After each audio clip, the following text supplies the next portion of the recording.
Shalom saudara-saudara sekalian, Shalom, brothers and sisters. kita hari ini akan merenungkan satu bagian dari Alkitab yang again diambil dari Losungen. Today we are still going to contemplate apart from the Bible taken from the Losungen. Dan minggu ini menurut kalender gereja topiknya adalah tentang gratitude atau dankbarkeit. And today's topic, according to the calendar of the church, is gratitude.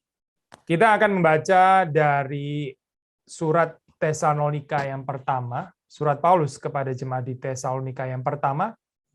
We're going to read Paul's first letter to the Thessalonians. Dan pasal yang kelima ayat ke-16, 17, 18. And that is chapter 5, verses 16, 17, and 18.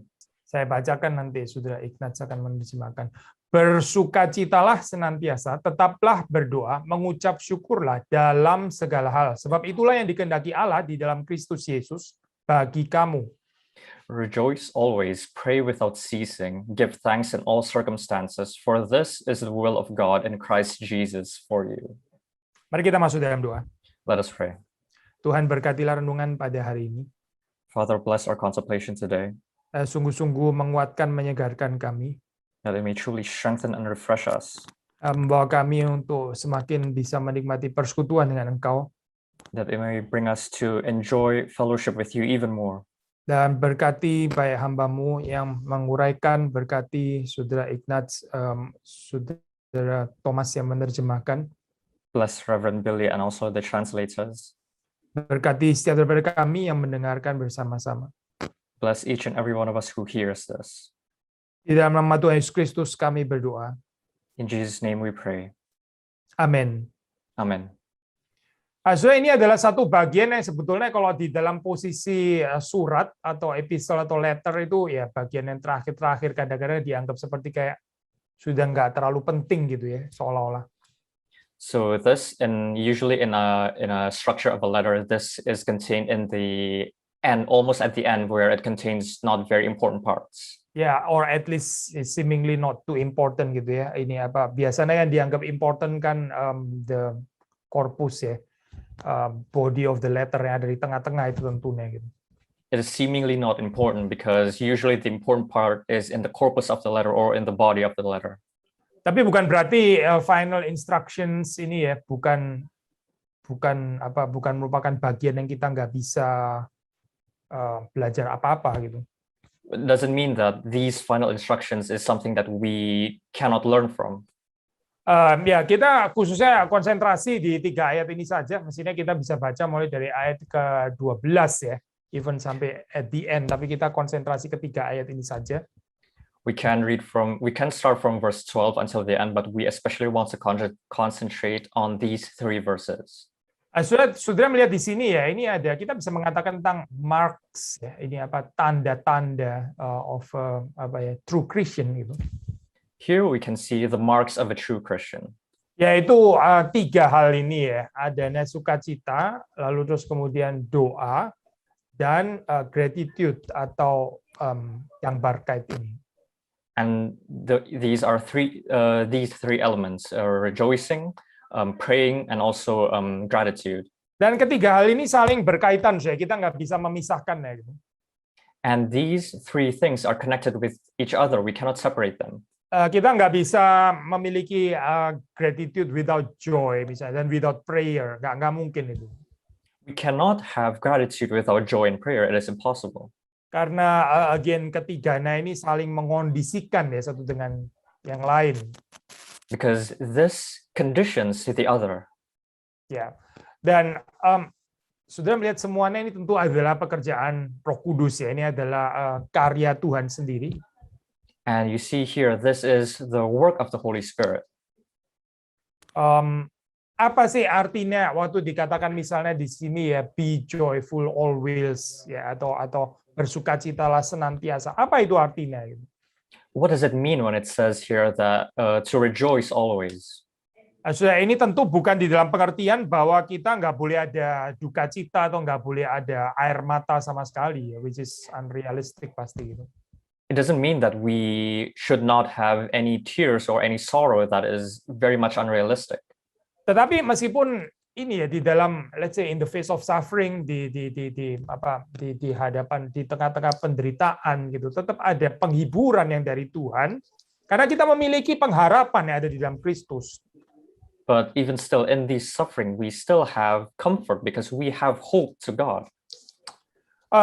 Masih di surat Tesalonika, Paulus pernah mengingatkan kepada jemaat di sana supaya waktu mereka kehilangan anggota keluarga yang meninggal, jangan berduka cita seperti orang yang tidak mengenal Allah. And even in the Thessalonians, Paul said to someone who is currently sorrowful, do not be sorrowful like someone who does not know God. Ya, even di dalam satu keadaan seperti ditinggal oleh anggota keluarga, ya menangis, boleh menangis, berduka cita, tapi jangan seperti orang yang tidak mengenal Tuhan. Even in the case where a family member may leave you, do not grieve like someone who doesn't know God. Mengapa, Mengapa? Why? Karena sekali lagi ya, Roh Kudus itu memberikan kepada kita itu penghiburan, pengharapan di dalam Kristus. Why? Because once again, the Holy Spirit gives us comfort in Christ Jesus. Kita kalau hanya melihat ke belakang saja, melihat ke belakang, kita bisa dipenuhi dengan penyesalan gitu, ada regret, guilty feeling perhaps dan sebagainya. When we look to the past, we can only be filled with regret and guilty feelings. Nah, siapa sudah di dalam dunia ini yang sempurna di dalam kehidupannya ya? Who in this world is perfect? Tapi kita bersyukur di dalam Tuhan itu ada pengampunan. But we are grateful. We are very much grateful that in God there is forgiveness. Kita bersyukur juga kita bisa melihat ke depan karena kita ada pengharapan eskatologis. Kita akan berjumpa kembali dengan Tuhan dan dengan orang-orang yang dikasihinya. We are grateful as well because we have something to look forward to. There is this eschatological hope that we will be reunited with God and His people. Nah, kita kadang pikir ya ini joy atau sukacita ini such a universal let's say virtue atau apa gitu ya. Tapi kenyataannya sebetulnya di dalam zaman Paulus tidak demikian. Now we may think that joy is such a universal virtue, but you need to know that in Paul's generation it is not exactly the case. Aneh ya, kalau di dalam zaman kita kan orang tentu saja banyak membicarakan tentang happiness, kebahagiaan, lalu kita pikirin ya somehow ya dekat kali ya dengan joy atau sukacita, tuh sebetulnya ada difference sih. Isn't it weird because nowadays in our generation people oftentimes talk about joy like happiness. Of course there is a connection. Tetapi kita tahu di dalam perspektif Alkitab joy, maksudnya biblical joy dengan so-called happiness yang disediakan oleh dunia ini, yaitu totally different sebetulnya. But we know that the joy in the Bible is very different from the world's happiness that they define. Tapi sekali lagi di dalam zaman Paulus, sekalian ini joy ini nggak terlalu populer ya untuk agama-agama yang lain. But in Paul's generation, joy is not really that interesting for other religions. Mungkin dengan satu-satunya perkecualian yaitu agama atau tepatnya filosofi Stoicism. Maybe the only exception is the religion of Stoicism. Nah, ini pun juga di dalam Stoicism waktu membicarakan semacam joy ya tetap berbeda juga dengan yang dibicarakan di dalam kekristenan. And even then when they talk about joy, it is very much different with the joy that is taught in Christianity. Nah, so seperti kita sudah sering bahas ya, di dalam Stoicism itu semacam apa ya? Saya pinjam istilah komentar dispassionate indifference ya. Indifference itu apa ya? Apatheia gitu di dalam bahasa ini. Dispassionate sehingga saudara nggak tenggelam katakanlah ya di dalam sorrow gitu. Their definition is that it is connected with apathy and indifference so that you don't drown in sorrow. Tapi seperti kita sudah pernah katakan juga, orang yang membuat dirinya itu kebal terhadap duka cita, ya sebetulnya dia kebal juga terhadap sukacita. But again, a person who makes himself who defends himself against sorrow also defends himself against joy. Ya, kita kalau membiarkan diri kita itu nggak mau vulnerable, ya kita don't let ourselves to become vulnerable terhadap tears, terhadap terhadap air mata ya. Mungkin kita juga nggak betul-betul mengerti apa artinya kebahagiaan. If we do not make ourselves vulnerable to tears and sorrow, then maybe we don't truly understand what joy is. Yang pasti saya kekristenan nggak mengajarkan bahwa kita itu nggak boleh ada ratapan, nggak boleh ada duka cita. Tentu bukan itu maksudnya. Of course, Christianity does not teach us that we shouldn't have any lamentations or sorrows. Kita nggak diajar seperti pandangan stoik untuk hati ini menjadi dingin gitu ya, bisa menjadi apa yang nggak terpengaruh oleh keadaan sama sekali. Jelas bukan itu. And of course, clearly we are not learning from the Stoicism religion where we should be indifferent towards anything else. We should be cold-hearted. Kita sebagai orang Kristen, kita juga bisa terluka sama seperti orang-orang yang lain. Ini just simply being human. Of course, as Christians, we can be hurt just like human beings, as human Tapi beings. Kita berbeda, kita tidak nggak bisa move on karena luka kita, tapi kita bisa mengampuni misalnya. Itu yang berbeda ya dengan kekristenan. Bukan nggak bisa luka, tapi kalaupun luka sama seperti yang lain, tapi bisa mengampuni. We are different in the sense that, of course, we can be hurt, but the difference is that even being hurt, we can learn to forgive others. Demikian juga kita mengatakan di dalam dunia ini tentu ada air mata, ada duka cita dan sebagainya. Tapi juga ada penghiburan dari Roh Kudus dan ada sukacita yang dari Tuhan. Ada eschatological hope. Of course, this world is filled with sorrows, and of course we will be hurt. But again, we have this eschatological hope, we have comfort. Lalu terus kemudian dalam ayat ke-17 ya, ini tadi kalau di dalam ayat yang ke-16 kan dikatakan ini ya, apa bersukacita senantiasa ya. Be joyful always, maka di sini di dalam ayat ke-17 juga dikatakan pray continually. Ada kemiripan di sini. So we were talking about verse 16 where it is saying rejoice always. Then it continues with verse 17 which says pray without ceasing. Ya, atau without ceasing ya, continually without ceasing. Jadi saudara melihat di sini motif ketekunan ini ya, perseverance ini ya. Kelanggengan ini diulang di sini ya, 16 dan 17. So you can see here a motive of perseverance in verses 16 and 17. Ini bukan di dalam pengertian ya bersukacitalah kalau kamu lagi pingin bersukacita gitu, maksudnya tergantung moodmu bukan, saya bukan. This doesn't mean that you should rejoice when you feel like rejoicing. It doesn't depend on your mood.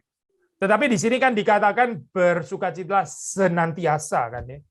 But here it is said rejoice always. Nah, demikian juga waktu kita membicarakan tentang pray, tentang berdoa juga, tetaplah berdoa ya, pray without ceasing, bukan pray when you feel like doing it atau when you feel like praying atau bukan.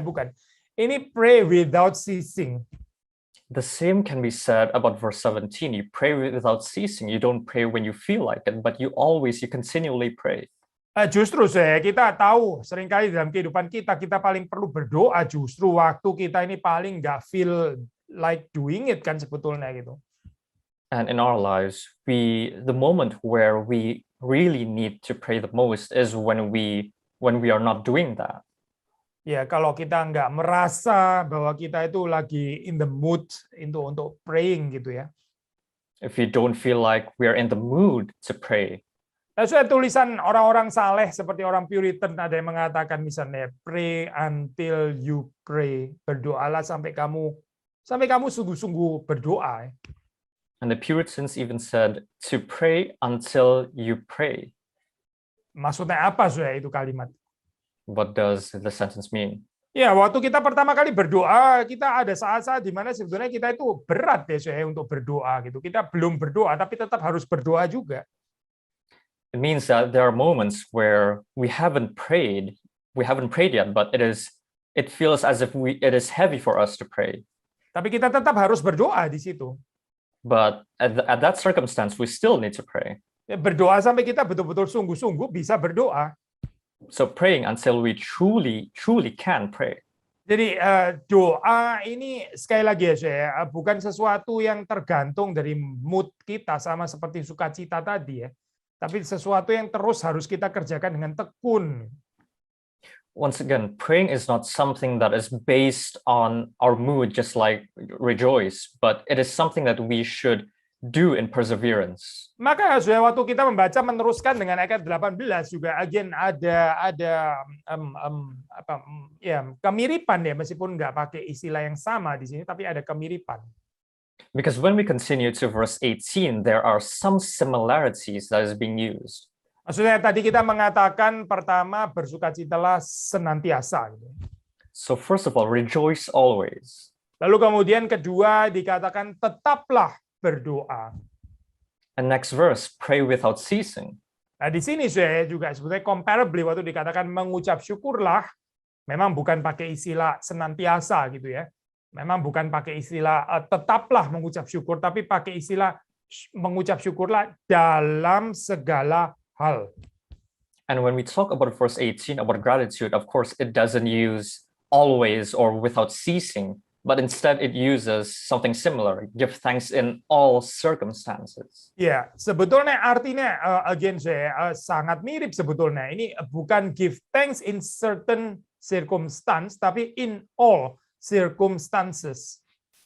The meaning is very similar. You don't give thanks in certain circumstances, but you give thanks in all circumstances. Nah, saudara, kalau saudara melihat di dalam kehidupan Paulus sendiri, khususnya waktu dia menulis surat, saudara akan mendapati bahwa seringkali ini ya, Paulus memulai surat-suratnya itu dengan thanksgiving. And when you see in Paul's letters, usually he starts with thanksgiving. Ya, kita bisa membaca even di dalam ya sudah bisa membaca di dalam surat-suratnya yang banyak itu. Tapi kita bisa membaca di dalam surat ini ya 1 Tesalonika, kita bisa membaca misalnya saya pasal 1 ayat 2 misalnya ya, coba kita melihat pasal 1 ayat 2. We'll now take a look at 1 Thessalonians chapter 1 verse 2. Saya baca di sini, kami selalu mengucap syukur kepada Allah karena kamu semua dan menyebut kamu dalam doa kami. Here Paul says, we give thanks to God always for all of you constantly mentioning you in our prayers. Nah, saudara lihat di sini kan jelas ya, nggak terpisahkan antara ucapan syukur dengan doa. You see here there is no discrepancy between gratitude and prayer. Nah, so kita percaya juga ini nggak terpisah juga dari sukacita, meskipun di dalam ayat ini nggak muncul istilah sukacita, tapi saudara bisa membaca berikutnya, jelas kita tahu bahwa Paulus waktu menulis ini juga dengan bersukacita. Of course, even though joy is not really explicitly said here, we believe that it is not separated here, especially when you read the next verses. He's saying this out of joy. Sekali lagi saya, Paulus di dalam suratnya itu dia biasa mulai dengan ucapan syukur kepada Allah ya. Karena apa? Ya karena gereja-gereja, karena jemaat yang dia layani. And Paul starts his letter with thanksgiving to God, thanksgiving for God and the people whom he serves. Kita kurang bersyukur di dalam kehidupan kita, karena kita ini kurang bersukacita dan juga kurang berdoa. We are not grateful in our lives when we don't pray or when we don't rejoice. Yeah, when we don't rejoice. Yeah. Oh, when we don't rejoice. Ya, waktu kita nggak bersukacita, waktu kita nggak berdoa atau kurang bersukacita, kurang berdoa, akibatnya kita juga sulit untuk bersyukur. Pengulangannya ya. When we don't rejoice or when we don't pray or when we lack in both of those fields, then it is hard for us to give thanks. Paulus sebaliknya adalah orang yang bersukacita, dia adalah orang yang berdoa dengan tekun, dan karena itu dia juga bisa bersyukur di dalam segala keadaan. But Paul, on the contrary, is someone who rejoices always and is someone who prays without ceasing, and therefore he is able to give thanks in all circumstances. So bagi Paulus ini give thanks atau bersyukur, mengucap syukur kepada Allah ini adalah satu bagian yang esensial ya di dalam relasi orang Kristen dengan Allah. For Paul, giving thanks to God is part of something essential in his relationship to God. Bahkan kita bisa mengatakan bahwa bersyukur atau mengucap syukur, gratitude ini adalah elemen kunci ya di dalam ibadah Kristen. We can even say that gratitude is a key element in our worship. Dan saudara membaca 1 Korintus 11 misalnya ya.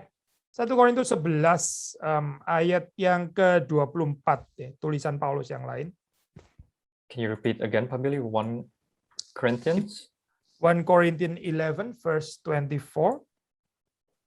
Kita membaca ini, saya baca di dalam bahasa Indonesia, nanti akan diterjemahkan ya. Ini konteks ini ya, konteks perjamuan kudus ya.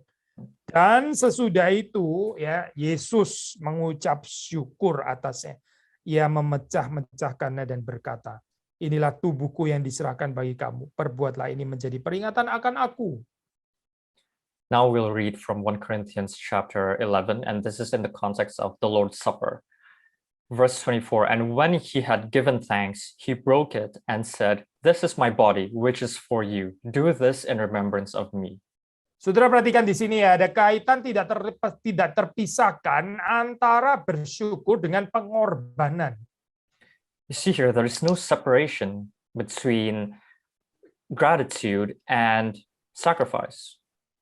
Orang yang hidupnya itu nggak bersyukur, dan karena itu juga bersamaan dengan itu kurang bersukacita, ya sulit saya kalau diajak untuk berkorban, itu akan sangat menyakitkan. People in their lives who aren't grateful and who aren't rejoicing, it's very hard for them to offer themselves up to sacrifice for others. Saudara perhatikan ya, setelah Yesus mengucap syukur, baru itu ya roti itu dipecah-pecahkan. You see here, when Jesus gave thanks, then only the bread is being broken. Saudara dan saya juga demikian. Kalau kita hidupnya bersyukur kepada Tuhan, ya kehidupan kita itu bisa dipecahkan, bisa dibagi-bagikan. It's the same for you and I. When we are grateful of our lives, then our bodies will be broken. So dari natur kita yang lemah, ya natur kita yang berdosa, kita pasti nggak mau saya hidup itu dipecah-pecahkan, nggak mau, sakit kok. Itu sesuatu yang sangat bertentangan dengan ego kita kan. In our weak and sinful lives, of course, we don't want that our lives be broken. Atau be shared juga, benar, broken and shared gitu ya. Kita akan merasa so painful saya itu. It will be so painful. We would feel so painful when our lives are being done like that. Tetapi yang justru mengubah kita itu adalah ini kuasa ucapan syukur ini ya. Ini karunia dari Tuhan. Orang waktu dia bersyukur ya, dia bisa menyerahkan dirinya itu dipecah-pecahkan, dibagi-bagikan bagi sesamanya. But it is life-changing, the power of gratitude, because even then when your lives are being shared or being broken, you are able to accept it when you are grateful. So kita nggak bisa membayangkan waktu kita beribadah nggak ada nyanyian ucapan syukur, nggak ada doa ucapan syukurnya, nggak kebayang sama sekali kan saya, nggak ada doksologinya gitu kan sulit deh saya membayangkan ibadah seperti itu, nggak mungkin lah gitu. Try to imagine a worship where there are no songs giving thanks to God, or there is no doxology. It's impossible. Ya, pasti ada sesuatu yang very essential itu missing di sini ya. There's something very essential missing when we don't have those. Tapi kita mengharapkan ini ucapan syukur ini bukan cuma di dalam konteks liturgi atau ibadah pada hari Minggu, tapi bagaimana kita juga ini melakukan ini in our daily lives ya. But the context of gratitude in this case isn't only reserved for liturgy or our Sunday worship, but it should be present in our daily lives. Makanya Paulus mengatakan di sini give thanks in all circumstances, bukan give thanks in your Sunday worship, bukan in all circumstances Paulus bilangnya. And that's why Paul said to give thanks not in Sunday worship or not in certain circumstances, but in all circumstances. Berarti apa artinya all circumstances? Bukan cuma waktu ini good condition, tapi juga waktu adversity, waktu di dalam kesulitan, kita juga mengucap syukur. In all circumstances, it means that not only do we give thanks when we are full of welfare, but also in adversity. Tentu kita bukan mengucap syukur karena penderitaannya sendiri ya, jangan salah ya. Ini maksudnya kita mengalami kecelakaan terus Tuhan terima kasih engkau kirimkan kecelakaan, ya itu gila namanya. Bukan di dalam pengertian itu tentu saja gitu ya. Tapi dalam pengertian apa? But of course we don't give thanks to the accident or the event itself, because you can be crazy if you give thanks when you had an accident. But what does it talk about here? Ya, tapi kita bersyukur karena despite adversity, despite suffering, despite sickness, despite losses dan sebagainya, itu kita percaya Tuhan itu tetap merajut kehidupan kita, dan karena itu kita bersyukur. But we give thanks because even in the face of adversity, even when we are having accidents, even when we are having sickness, we are grateful that God still provides for us. Sebagaimana sukacita, sebagaimana juga doa gitu ya. Demikian juga ucapan syukur ini harusnya konstan di dalam kehidupan kita, itu konstan. Just like how rejoicing and prayer should be, gratitude should also become constant in our lives. Ya, sekali lagi ya, ini marks of a true Christian ya. And once again, these are the marks of a true Christian. Tadi kita membandingkan, kita compare ini ya, joy di dalam pengertian Kristen dengan yang dimengerti oleh stoicisme misalnya gitu. And we already compared the definition of joy in Christianity and other types of joys. Kita juga bisa membandingkan ini ya, model gratitude yang kayaknya juga sepertinya ya nggak cuma di dalam kepercayaan Kristen, tapi di agama-agama ya sepertinya ada semacam ucapan syukur juga gitu ya.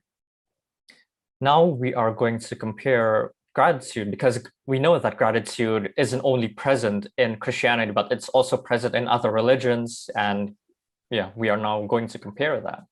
Nah, soalnya di dalam kepercayaan agama lain, mereka juga percaya adanya ini ya penolong yang maha baik atau apa ya, yang waktu menolong manusia ya, manusia itu harusnya itu oblige ya untuk terus kemudian membalas dengan ucapan syukur, dengan persembahan, sesajian, korban atau apapun bentuknya. And in different religions, there is one benevolent savior who saves you, and because of that, you give thanks to him. You have this gratitude towards him. Ya, dan termasuk juga including in the form of sacrifice, offering, and so on gitu ya. So it's quite common, not only in the Christianity, but also in other religions. Tapi begini kalau saudara perhatikan ya, biasanya orang waktu melakukan itu juga dengan mengharapkan supaya ditolong lagi lain kali gini. But you need to know why people do this. People do this because they expect to be helped again by this benevolent savior in the next time. Nah, ini sulit ya saya mengatakan ini sebagai ucapan syukur gitu. It's actually quite difficult to say that this is a true form of gratitude. Ya, gratitude itu harusnya boleh berhenti di situ kan, saya. Nanti saya jelaskan maksudnya apa ya boleh berhenti di situ. Gratitude should actually stop there, and what is that point, I will explain later. Ya, saya ambil ilustrasi sederhana ya. Kalau saudara ditolong oleh orang lain deh, lalu saudara merasa berhutang, saudara itu terharu dengan kebaikan orang lain. Lalu kemudian saudara bilang, thank you untuk pertolongannya, thank you sudah hadir di dalam kesusahan saya. Misalnya begitu ya. An illustration, when you are in debt and when someone helps you pays off that debt, then you are grateful towards him. Saudara setelah bilang thank you ya, saudara nggak mengharapkan apa-apa lagi kan ya. Masa saudara setelah bilang thank you terus kemudian saudara menunggu. Jadi ayo, sekarang kamu ngomong apa loh? Bilang thank you lagi dong karena saya sudah bilang thank you ke kamu. Jadi kamu mesti juga bilang thank you kepada saya karena saya sudah bilang thank you. Ini aneh, saya mengharapkan seperti ini aneh gitu. And it should already stop there. But in reality, sometimes when we say thanks to that person, we expect that person to again say thanks to us because we have already said thank you to them. So Ya, it's very weird kan ya. Ini maksudnya kalau orang expecting like that itu kan is a weird thing ya. Maksudnya abnormal sih actually gitu. It's something abnormal when you, after being helped, you expect that person to give gratitude towards you. Ya, hanya karena saudara sudah bilang thank you gitu. Only because you said thank you. Atau setelah saudara bilang thank you, lalu saudara berharap lain kali tolong saya lagi ya. Karena apa? Karena saya ini adalah orang yang grateful. Jadi lu mesti tahu karena saya ini grateful, so therefore next time please help me again gitu. Ini juga aneh soalnya ini apa respon seperti ini kan aneh kan ya. Or another response would be you give thanks and then you expect that person to help you again in the future. Why? Because you are someone who is grateful towards that person. That's why that's enough reason for that person to help you again. Makanya tadi kita mengatakan sebenarnya kalau kita sungguh-sungguh mengerti apa itu gratitude, itu boleh berhenti di situ gitu. Setelah saudara say thanks, ya memang kan saudara yang berhutang. Setelah saudara say thanks atau membalas kebaikannya, apapun ekspresinya, ya sudah boleh berhenti di situ dong. But gratitude, again, it should stop there because you are in need of help, and it stops there when you are offered help already. You don't have anything else to be entitled for. Maka sama saya, apalagi ini di hadapan Tuhan ya, apalagi di hadapan Tuhan. Especially when this is being done in the face of God. Ya, kalau kita sudah mengalami pertolongan Tuhan, kebaikan Tuhan terlebih dahulu, lalu kita grateful untuk itu. Ya sudah dong, berarti ini kan terakhirnya boleh pada saya gitu. When God offers us help, then we are grateful, and that should be it. That should be it. Nggak mungkin kita waktu kita bersyukur terus menjadikan apa ini ya? Ucapan syukur kita seperti kayak pancingan ya, memancing kebaikan Tuhan yang lain lagi. Karena saya sudah bersyukur, maka Tuhan wajib untuk berbuat baik lagi kepada saya. Ini keagamaan yang kacau, saya. We should not use our gratitude as bait for God to help us again in the future, because this is quite a chaotic religion. Nah, di dalam bahasa Latin itu ada istilah terkenal ya, namanya do ut des. In Latin, there is one good expression. It is do ut des. Ya, maksudnya apa ya? I give in order to be given gitu lah, kira-kira gitu ya. Jadi I give supaya apa? Supaya saya diberi lagi gitu. Do ut des. Ini ya model apa sih? Transactional relation gitu. So do ut des means can you repeat that again? I give in order to be given gitu maksudnya. I give so that you may give me more gitulah kira-kira ya. Yeah, but this is a kind of transactional relation actually. Oke, sudah ya, saya sendiri ngomong. Oke, kita teruskan saja. Tetapi sebaliknya, kalau sudah membaca di dalam surat Tesalonika ini dikatakan kan give thanks in all circumstances. Again, in First Thessalonians, give thanks in all circumstances. Ya, termasuk juga di dalam saat-saat adversity. Itu apa sih ujiannya saya? Ya, karena di dalam saat itu bahkan kita katakanlah ya, seemingly nggak mendapatkan kebaikan Tuhan, seemingly sih ya. Toh kita tetap juga bisa bersyukur. Jadi ini adalah ucapan syukur yang betul-betul mature, yang betul-betul dari orang Kristen yang sejati. Give thanks also including when you are in the face of adversity. It is sometimes difficult for us to do that. Why? Because we seemingly feel as if God's providence, God's kindness is not there. But when we give thanks in that kind of situation, that kind of adversity, then we have gratitude. We have this sort of mature gratitude. Sekali lagi, tadi kita katakan kita bukan bersyukur directly karena ada kiriman adversity gitu ya, bukan itu respons yang aneh. Kita bukan bersyukur karena suffering itu in itself, bukan. We are not grateful to the concept of us being in suffering itself or being in adversity itself. It's not that. Tetapi kita bersyukur karena despite suffering, despite adversity, Tuhan kita itu adalah Tuhan yang berdaulat dan kita can trust Him.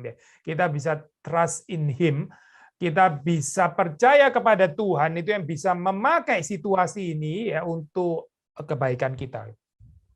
But what we are grateful for is we are grateful that we have a sovereign God who can use us, who can use the suffering or this adversity for our own good. Ya, saya beberapa hari seperti sudah tahu ya, saya baru mengalami ini duka cita kehilangan papa yang kami kasih. As you all know, I have lost my father a few weeks ago. Ya, a few days lah ya, mungkin kira-kira about 1 week gitu. So heran deh saya, ini yang menarik adalah ini saya justru terjadi di dalam peristiwa waktu sekarang masih keadaan COVID seperti ini ya, sehingga waktu saat-saat terakhir itu ada ya kita bisa membuka Zoom ya di HDU, di ICU, yang sebetulnya kalau bukan COVID itu nggak mungkin bisa terjadi, saya nggak boleh gitu. And one thing about COVID is we are a few days back we are able to hold a Zoom meeting in the ICU, which would never have been possible outside of this COVID pandemic. Papa saya bukan meninggal karena COVID ya, by the way, saya bukan gitu, tapi karena ini ya, karena pergumulan dengan cancer prostate dan sebagainya, terakhir itu dia kena sepsis gitu. Tapi yang saya mau katakan adalah justru di dalam saat COVID ini memungkinkan ya ini ada banyak jemaat yang ya jemaat hamba Tuhan dan ya rekan-rekan yang bisa mengiringi proses terakhir itu ya, sebelum Papa menghembuskan nafas yang terakhir. Itu betul-betul berkat Tuhan yang besar ya untuk kami sekeluarga. And this is truly a grace from God for our big family, because there are lots of colleagues, there are lots of servants of God, there are lots of congregation to accompany the process until Reverend Billy's father's last breath. Saudara nggak bisa membayangkan dalam saat seperti itu, misalnya dalam keadaan nggak usah ICU lah, di rumah sakit biasa, di kamar biasa, berapa orang sih bisa visit di dalam hari terakhir? Saudara pikir berapa orang? Saudara pikir ya paling banter berapa puluh kan, itu sudah banyak sekali gitu ya, 20, 30 itu sudah banyak sekali. Misalnya di hari terakhir kematiannya, itu paling banter segitu saya jumlahnya.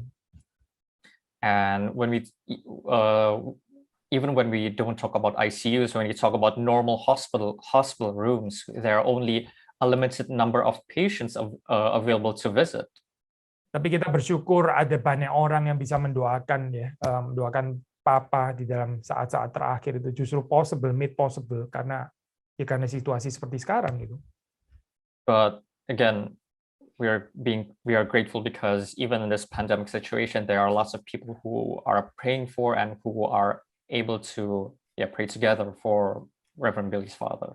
Ya, dan bukan cuma itu, saudara juga, saya percaya saudara menyadari betapa terberkatinya kita di dalam situasi COVID ini. Sekarang gereja pada buka live stream ya, sehingga banyak orang bisa mendengarkan, terekspos dengan berbagai macam khotbah yang baik juga. Ini juga berkat Tuhan. And another grace of God in this pandemic is through all the online services, through all of the online seminars that we are able to learn from. Kita nggak bersyukur karena COVID-nya per se, ya, COVID in itself, bukan. Kita nggak bersyukur karena pandemi, nggak mungkin juga kita bersyukur karena itu. We are not grateful for COVID per se. Tetapi kita bersyukur bahwa di dalam keadaan situasi seperti ini, Tuhan bisa bekerja melampaui katakanlah pattern yang biasanya gitu ya. Ini justru Tuhan menunggangi saat-saat seperti ini demi perkembangan kerajaannya. But in this pandemic, God is able to use unconventional ways to expand His kingdom. Maka saudara melihat juga termasuk balik lagi kepada perkataan di sini ya di surat Tesalonika. Kan dikatakan mengucap syukur di dalam segala hal, sebab itulah yang dikehendaki Allah di dalam Kristus Yesus bagi kamu. And again in Thessalonians, give thanks in all circumstances, for this is the will of God in Christ Jesus for you. Ya, kehendak Allah itu melampaui daya pikir manusia. The will of God exceeds and surpasses our rationality. Ya, the will of God, kehendak Allah itu melampaui rencana-rencana kita ya, melampaui bijaksana kita. The will of God surpasses our plans and our wisdom. Tapi kalau kita rendah hati, ya, tetap mau taat kepadanya, kita akan melihat bagaimana berkat Tuhan itu dicurahkan. But when we are humble, when we have this humility, then we are able to witness how that will of God is being graced to us. Ada penafsir mengatakan ya waktu Tuhan itu memanggil kita menyatakan reveal His will, ini pun juga adalah bagian daripada pemberiannya. Ini adalah kasih karunia bagi kita. An interpreter said, even when God shows His will, that is also a form of loving kindness from God. Yeah, it's part of His gift, loving kindness, mercy, dan seterusnya. Mengapa saya? Karena without His will, ya, tanpa without the revelation of His will, kita ini will go astray. Kita ini nggak tahu pergi kemana, apa yang harus kita lakukan. Ya. Itu betul-betul satu imprisonment ya di dalam kehidupan, vanity, meaninglessness di dalam kehidupan. Because when God does not reveal His will, then we are lost. We don't have anywhere to go. We are lost in vanity. Everything we do is useless. Maka mari kita berpikir saya, Tuhan yang menyatakan kehendaknya itu justru memberikan good news. Ya. Ini good news untuk kita. Ini dia memberikan pembebasan. This is something that liberates us gitu daripada worldly bondage. And therefore we should be grateful once again, because when God reveals His will, then it is something that can liberate us. Tapi apa sih saya sekali lagi ya, kehendaknya yang utama ini apa sih sebetulnya? Once again, what is His will? What is His main will? Ya, balik lagi saya kepada yang kita baca ini ya. Bersukacitalah senantiasa, tetaplah berdoa, mengucap syukurlah dalam segala hal. And again, just like what we have read, to rejoice always, to pray without ceasing, and to give thanks in all circumstances.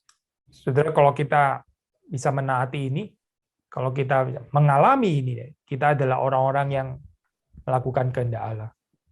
When we are able to do this, then we are people who do the will of God. Seperti Kristus Yesus yang senantiasa taat kepada kehendak Bapanya. Just like how Christ Jesus was always obedient to His Father in heaven. Kiranya Tuhan memberkati saudara-saudara sekalian. Pray that God may bless all of you. Mari kita masuk dalam doa. Saudara Ignacio atau Saudara Thomas akan menutup di dalam doa. Let us pray. I will close this in prayer. Father in heaven, we thank you for this sermon. Even though in our lives we may suffer, Father, we may be in the face of adversity, and as sinful and weak humans, we may even tend to forget, Father, that you are still there, even though even in that adversity, you're still using that for our own good. We are very, very sorry, Father, for this. We ask for forgiveness, and we also give thanks to you, Father. Why? Because you have revealed your will to us, and we also pray, Father, that we may learn to rejoice. We may learn to pray in all circumstances without ceasing, and also to have this gratitude in our hearts without expecting anything. Pray, Father, that when we have these, pray that you may give us the hearts that are willing to be used, Father, so that our bodies may be broken and to be shared, so that it may become a blessing towards other people's lives as well. Leave us into your hands. In Jesus' name we pray and give thanks. Amen. Amin.